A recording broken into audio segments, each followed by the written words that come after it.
Have you or a loved one recently suffered a naval bombardment that wasn't your fault? Hey! Well, I'm here to tell you it probably was your fault, but there is no need to worry, as today I have for you the only naval guide you'll ever need, for conflict of nations. Today I'll be going over everything you'll need to know, from not only what every naval unit is used for, but what ships work best in what pairs and what compositions can form the strongest offensive and defensive stacks. Very nice. If you're looking for a specific thing, I'll put timestamps in the description. But with that, let's begin. A good place to start would be explaining when you need a navy and why. In my opinion, I would invest into my navy depending on the amount of cities I have on the coast, if you are playing somewhere in Oceania, Asia or South America. Likely a majority of your cities are coastal. Meaning if you yourself do not have a strong navy, likely your neighbors will.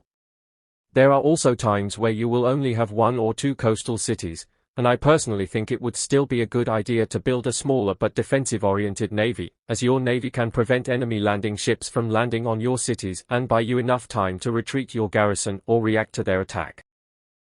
With all that in mind, let's begin with our first naval unit, the Corvette. The Corvette is notable for the fact it is the only above-water vessel you can research day one. Additionally, unlike all other above-water vessels, the Corvette is produced with supplies and electronics instead of components, although the Corvette I find has very limited use case, with its only intended use being to prevent submarine incursions along your coast, matched with the early game cost of supplies and its buff for fighting outside of shallow waters. It is hard for me to ever justify researching.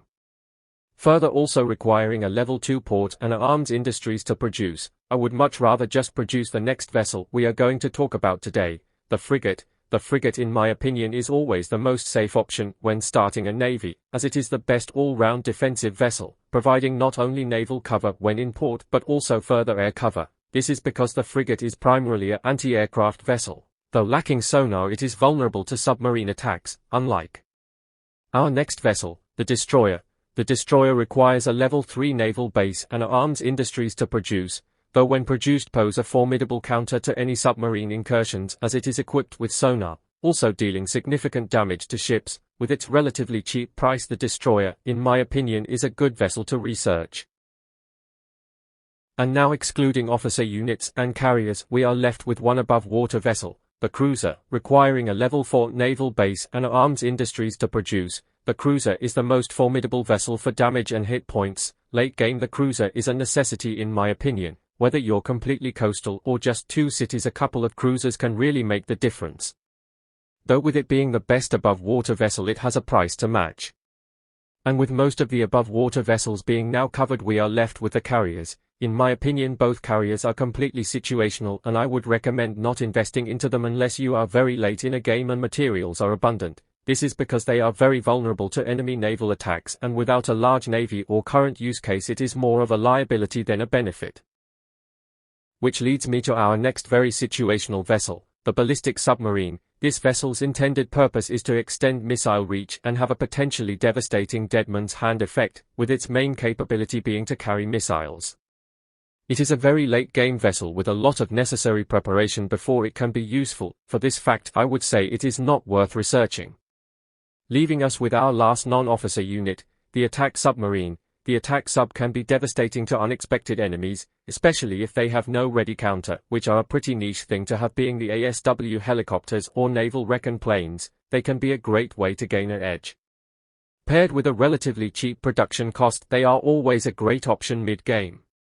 Finally, leaving us with our 2 naval officer units, the renowned skipper for submarines and the experienced captain for above-water vessels, both giving significant bonus though expensive. Mid to late game, they can be the deciding factor of whether you or your enemy come out on top.